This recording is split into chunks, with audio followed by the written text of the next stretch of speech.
Your sister cannot carry a child, so you will do it for her. You will give the baby to Sarah. She gets the $450,000 and you go back to your little life. You are just the vessel, Clara." My mother didn't even bat an eye. She slid the legal waiver across the glass table. As she looked at my 6-month pregnant belly, without affection and with 100% calculation, she wasn't asking for a favor.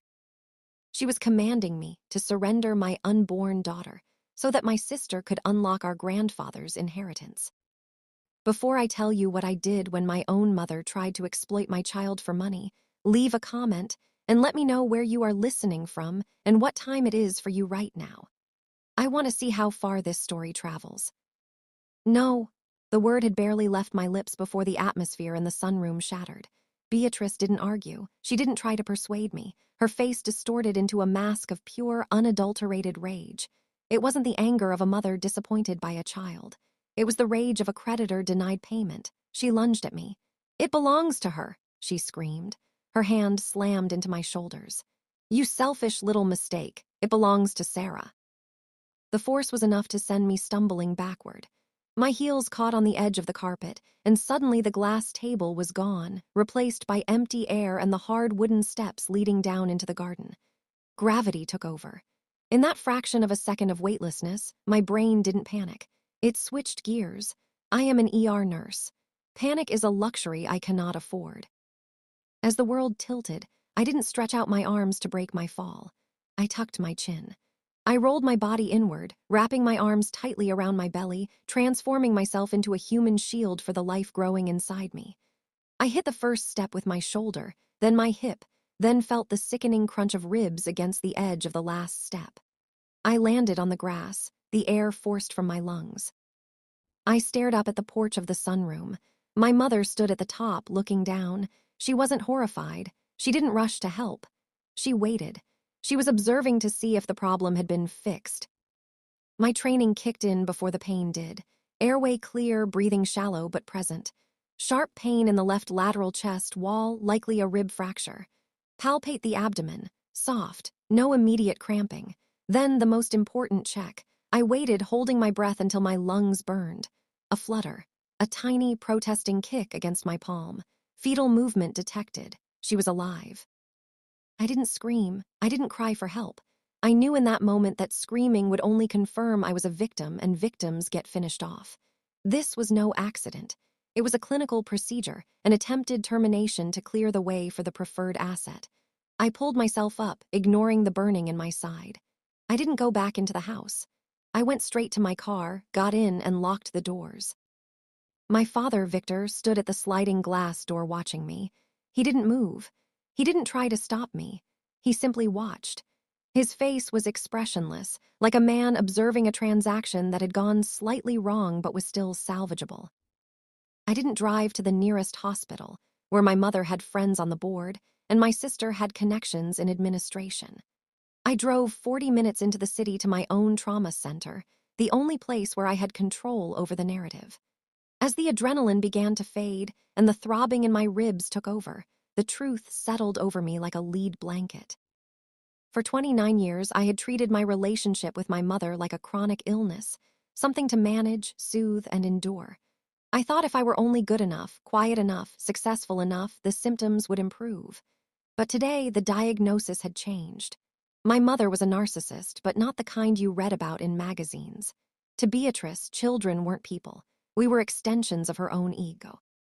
Sarah, with her beauty and compliance, was the asset, the high-yield stock that made Beatrice look successful.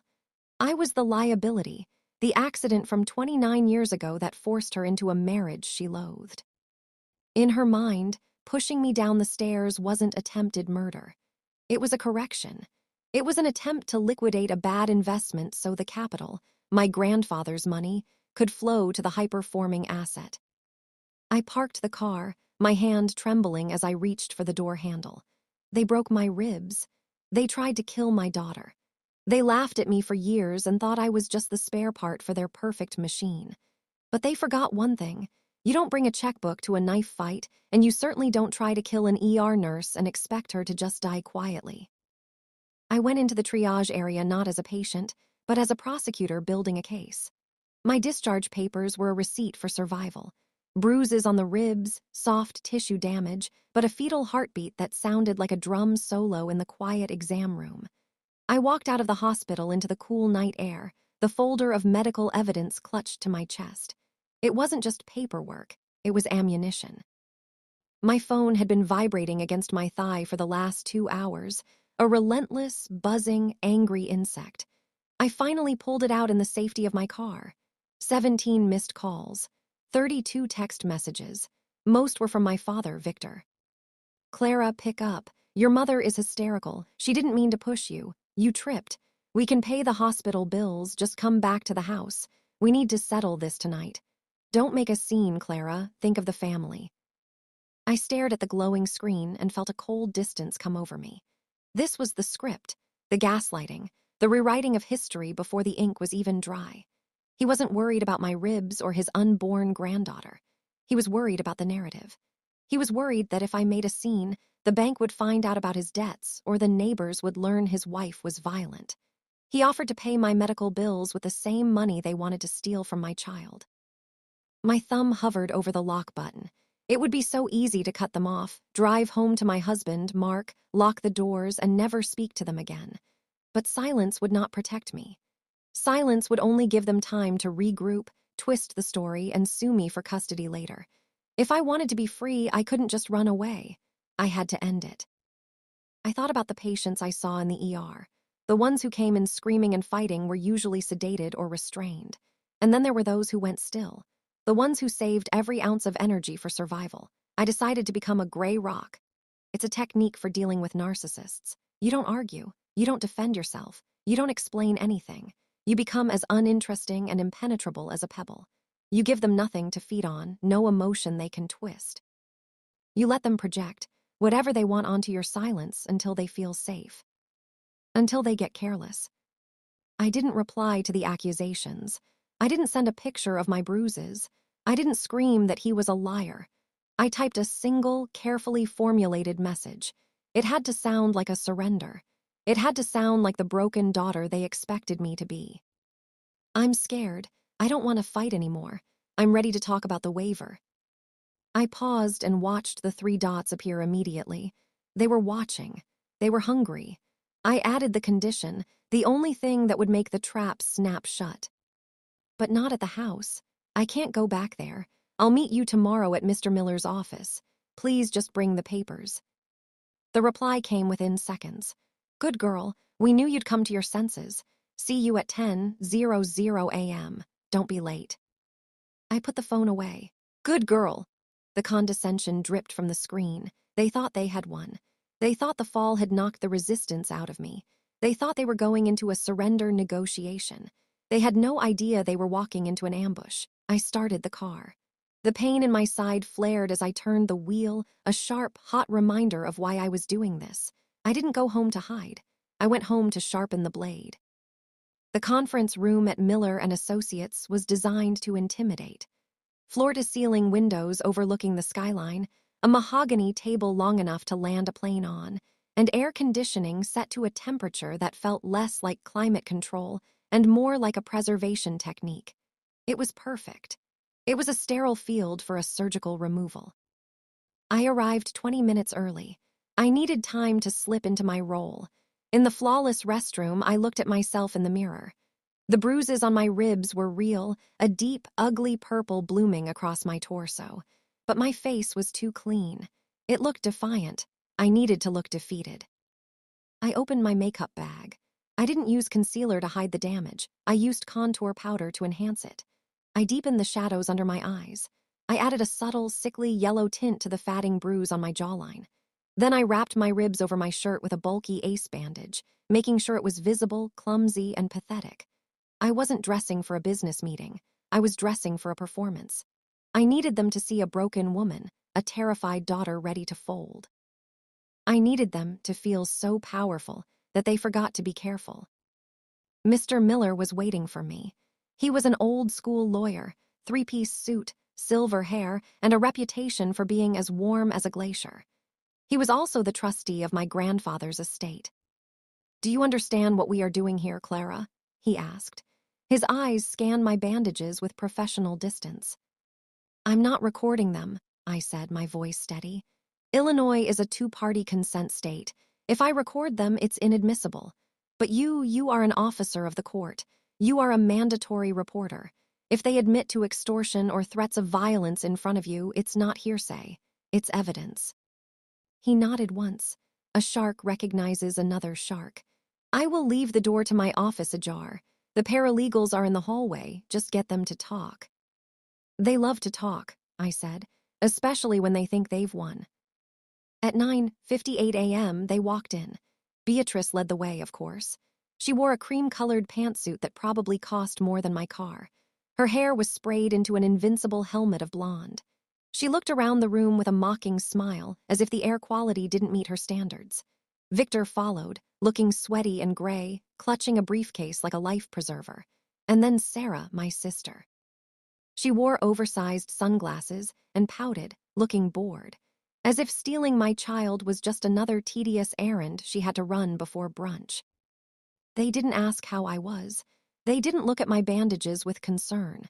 They looked at them with annoyance, as if I were wearing a tacky accessory.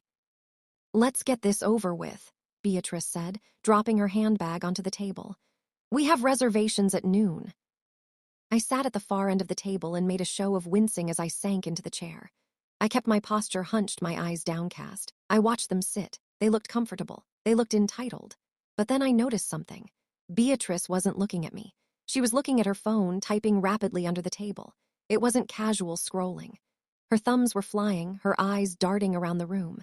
I've seen that look in the ER waiting room, the look of someone coordinating a contingency plan. Who is she texting? My mind raced. Victor was here. Sarah was here. Who was missing? Then I remembered Aunt Martha, Beatrice's sister, her flying monkey.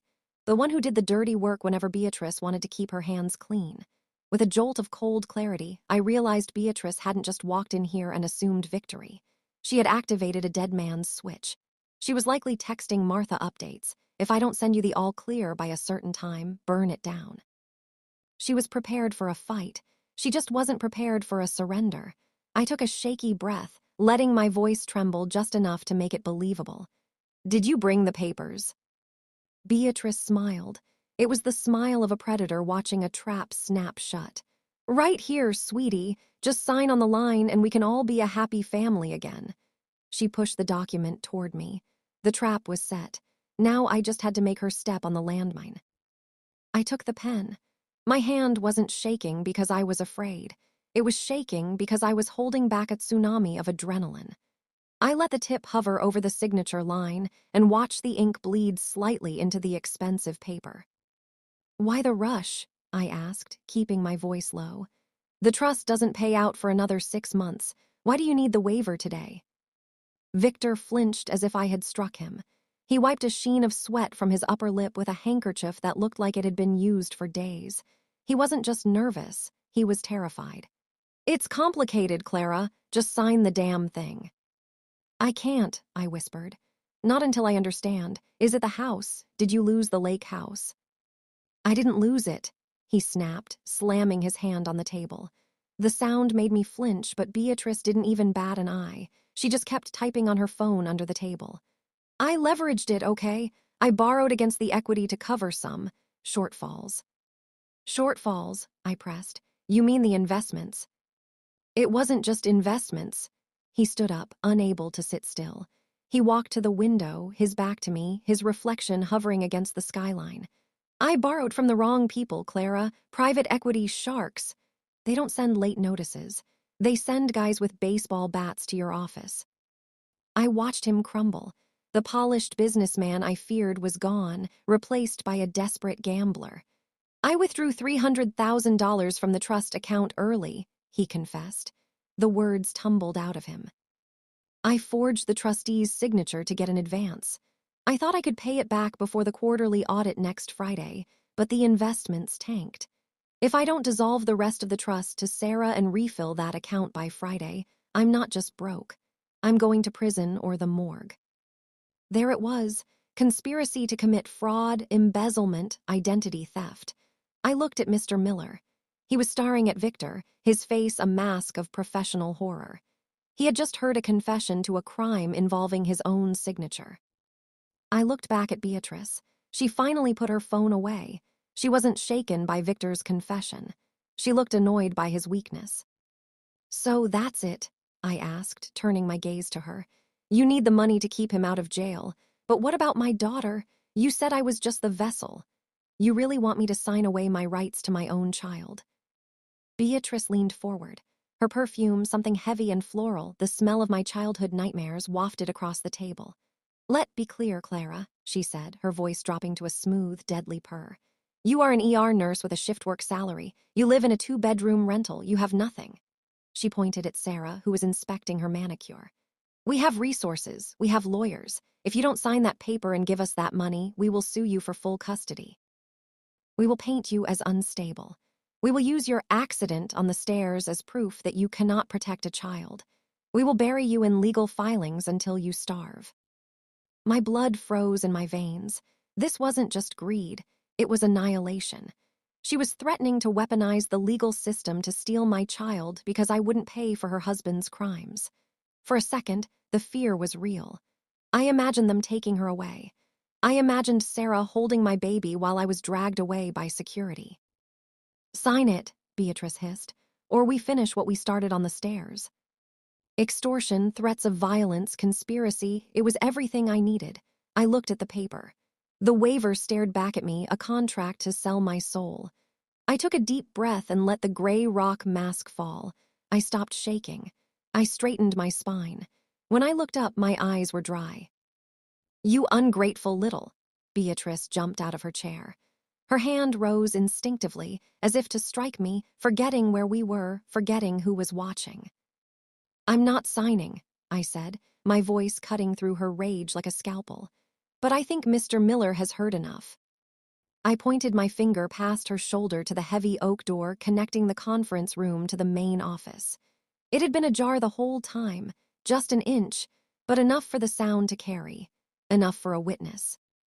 The door swung open. Mr. Miller stepped in, his face grim. He wasn't alone. He was flanked by 2 uniformed officers who had been waiting in the reception area for the signal. The air in the room seemed to vanish, sucked out by the sudden, terrifying reality of consequences. Victor made a sound like a dying animal, a high, thin whimper that got stuck in his throat. He slumped back into his chair, the color draining from his face until he looked like a wax figure melting under heat. He knew. He knew about the audit. He knew about the sharks. And he knew that the handcuffs on the officers' belts were the only thing that might save him from the guys with baseball bats, even if it meant a cage. Beatrice froze. Her hand was still half raised, caught in a tableau of violence. She looked at the police, then at Mr. Miller, and finally at me. Her expression wasn't fear yet, it was confusion. Narcissists don't process consequences, they process obstacles. She tried to shift. Her voice rose to that sugar-sweet tone she used for neighbors. "This is a family dispute," she said, smoothing her jacket, trying to regain the upper hand. "My daughter is emotional." "No, Mrs. Davis," Mr. Miller said. He didn't look at her. He looked at the officers. "This is attempted extortion and conspiracy to defraud a trust. And since you just admitted to the assault on the stairs, combined with the threat to finish the act, that constitutes attempted feticide." The officer stepped forward. "Beatrice Davis, Victor Davis, Sarah Davis, you are all under arrest." The snap of the handcuffs on Victor's wrists sounded deafening. He offered no resistance, simply breaking down into sobs, babbling about interest rates and grace periods. Beatrice screamed accusations at me, calling me crazy, claiming I had faked my bruises. But the real blow came from Sarah. She suddenly backed away from her parents, her eyes darting between the officers and me as calculation replaced shock. For the first time in her life, Beatrice wasn't the most powerful person in the room. "I didn't do anything," Sarah shrieked. "She did it. She pushed her down the stairs. I saw it. I'm a witness." Beatrice froze, staring at the daughter she had always protected, who was now offering her up for immunity. That was the moment she shattered. "Don't touch me," Sarah screamed as officers approached. "You are a co-conspirator and a fraud," one said, snapping handcuffs on her as well. I watched them go, Victor crying, Sarah protesting, Beatrice hollow. When she looked at me briefly, there was no hate left, only emptiness. The waiver lay on the table, unsigned, the paper that had cost them everything. Mr. Miller told me to go home. Mark met me in the hallway and pulled me into a hug. "They're in custody," I whispered. We washed off the fake bruises, unwrapped the bandages, ordered Thai food, and tried to breathe again.